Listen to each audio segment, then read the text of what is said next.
Everyone, आप सबका स्वागत है। तो अभी हम जा रहे हैं धनुषकोडी विलेज देखने के लिए। इससे पहले हमने रामेश्वरम के बहुत सारे वीडियोस अपलोड किए। अगर आपने वो वीडियोस देखे नहीं तो ज़रूर से देख लीजिए, आपको हमारे वीडियो से बहुत सारी जानकारी मिलेगी। तो चलिए, अभी हम जा रहे हैं भारत के एंड का विलेज देखने के लिए। तो इस विलेज को कहते हैं धनुषकोडी विलेज। यहाँ देखने के लिए कुछ नहीं है, ना घर है, ना चर्च है, ना स्कूल है, ना रेलवे स्टेशन है। पर यहाँ पूरे इंडिया से लोग टूरिस्ट आते रहते हैं सिर्फ यही देखने के लिए धनुषकोडी गांव कैसा था। 1964 में ये विलेज नष्ट हुआ था। सो अभी इस विलेज को गोस्ट विलेज के नाम से जाना जाता है। यहाँ से श्रीलंका की दूरी 24 किलोमीटर है। रामेश्वर का प्लान अगर आप करते हैं तो धनुषकोडी देखना बिल्कुल भी मत भूलना। आप ज़रूर इस धनुषकोडी विलेज को देखिए। तो आपने रास्ते का व्यू देखा ना, यही है धनुषकोडी गाँव। तो अंदर जाकर देखते हैं कि क्या क्या है, क्या क्या नष्ट हो चुका है, क्या है भी या नहीं है। सब कुछ पूरी जानकारी आपको इस वीडियो से मिलेगी। यहाँ से सीधा आप राम सेतु देखने के लिए जा सकते हैं। तो हम पहले राम सेतु देखने के लिए गए, बाद में हमने धनुषकोडी देखा।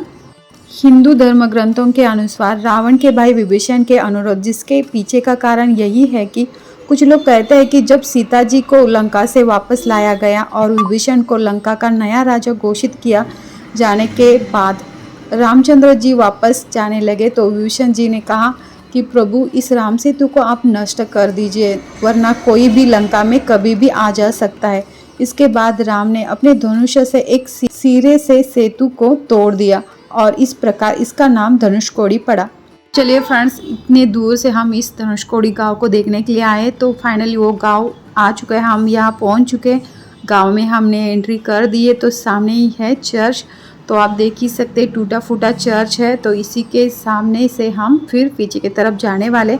तो देखते हैं पीछे क्या क्या है, क्या नहीं है। तो यहाँ आने के बाद एक अलग ही वाइब है फ्रेंड्स। तो आप यहाँ ज़रूर आकर देखिए, इतना प्यारा सा गांव था।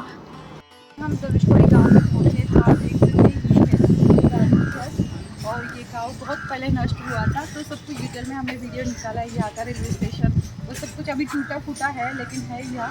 तो देख सकते हैं कुछ इस तरीके का पूरा गाँव नष्ट हो चुका है, लेकिन तूफान की वजह से ये गांव नष्ट हो चुका है। तो आप देखिए, साइड का व्यू देख सकते हैं आप। कुछ इस तरीके की हालत हो चुकी है, सुनसान गांव हो चुका है। तो इस गांव में लोग रहने के लिए डरते हैं। तो इसे गोस्ट विलेज के नाम से जाना जाता है। इससे पहले भी मैंने आपको कहा है, क्योंकि बहुत सारे लोगों की जान गई है यहाँ। 1964 के चक्रवात से पहले धनुषकोडी एक उभरता हुआ पर्यटन और तीर्थ स्थल था। तो यहाँ तीर्थ यात्रियों और यात्रियों की आवश्यकताओं की पूर्ति के लिए यहाँ होटल, कपड़े की दुकानें, धर्मशालाएं, धनुषकोडी के लिए रेल लाइन जो 64 के चक्रवात में नष्ट हो गई, सीधे मंडपम से धनुषकोडी जाती थी। इन दिनों सच कहूँ तो धनुषकोडी की कहानी एक चक्रवात की वजह से बर्बाद हो चुके इस शहर के इतिहास और पौराणिक महत्व से जुड़ी हुई है। धनुषकोडी तमिलनाडु के रामनाथपुरम जिले में रामेश्वरम द्वीप पर स्थित एक भूतपूर्व शहर था। इस चक्रवात में धनुषकोडी रेलवे स्टेशन, ट्रेन, अस्पताल, चर्च, स्कूल, मंदिर और पोस्ट ऑफिस भी बह गया था। रामेश्वरम का धनुषकोडी गांव भारत का अंतिम छोर है, जो भारत और श्रीलंका के बीच एकमात्र स्थलीय सीमा है। इस जगह पर हिंद महासागर और बंगाल की खाड़ी के पानी का मिलन होता है। क्या आपको पता है धनुषकोडी को भूतों का शहर क्यों कहते हैं लोग? इस जगह पर 1964 में आए चक्रवात ने गांव की खूबसूरती के साथ साथ वहां रहने वाले लोगों को भी तबाह कर दिया था।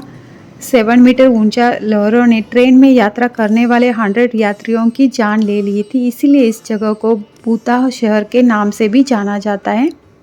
ये सब जानकारी मैंने पढ़ी है और उसी के बेस पर मैं आपको बता रही हूँ फ्रेंड्स।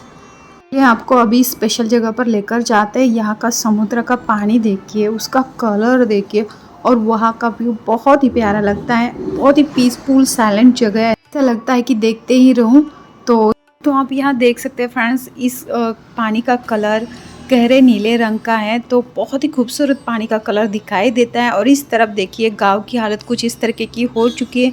टूटा फूटा गांव आपको दिखाई देगा। तो यहाँ आगे आगे जाएंगे तो कुआं भी दिखाई देगा, बट हम उस तरफ नहीं गए थे। हमें भी डर लग रहा था, क्योंकि इतना कुछ मैंने पढ़ा था इस गांव के बारे में। तो यहाँ बहुत ही सुनसान है। यहाँ कुछ लोग हैं, कुछ आपको चाहिए तो यहाँ से मिल सकता है। यहाँ से आप शो के तौर पर बहुत कुछ ले सकते हैं। तो डेकोरेशन की चीज़ें आप यहाँ से खरीद सकते हैं, अच्छे दामों में मिलती है और यूनिक रहती है। समुद्र के जो चीज़ें रहते हैं उसी से ही उन्होंने हाथों से बनाया हुआ है, बहुत ही बढ़िया कारीगरी है यहाँ की। तो आप देख सकते हैं साइड में दुकानें हैं यहाँ, लेकिन प्रॉपर घर किसी का भी यहाँ नहीं है, सिर्फ इसी तरीके की दुकानें यहाँ आपको दिखाई देगी। शायद ये लोग भी यही रहते होंगे, हमने पूछा नहीं बट रहते होंगे। तो देखिए हमने सब कुछ गांव देख लिया है, अभी हम वापस जा रहे हैं।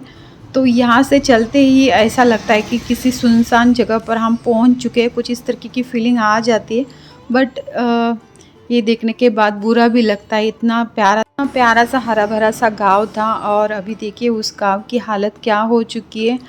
तो हम यहाँ से वापस जा रहे हैं, बहुत तेज़ धूप है यहाँ। कभी भी यहाँ देखने के लिए आना चाहते हैं तो खाना खाकर आइए, क्योंकि खाने के लिए यहाँ होटल वगैरह कुछ भी आपको दिखाई नहीं देगा।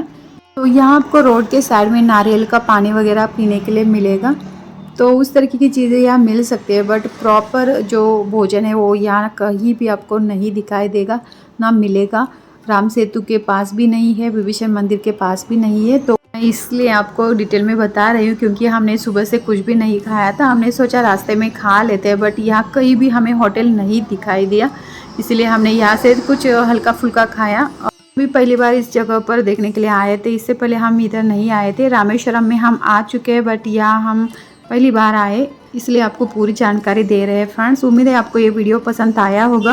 अगर आप पहली बार इस वीडियो को देख रहे हैं तो प्लीज़ चैनल को सब्सक्राइब करिए। हमारे चैनल पर आपको सभी इन्फॉर्मेटिव वीडियोस दिखाई देंगे। Thank you for watching.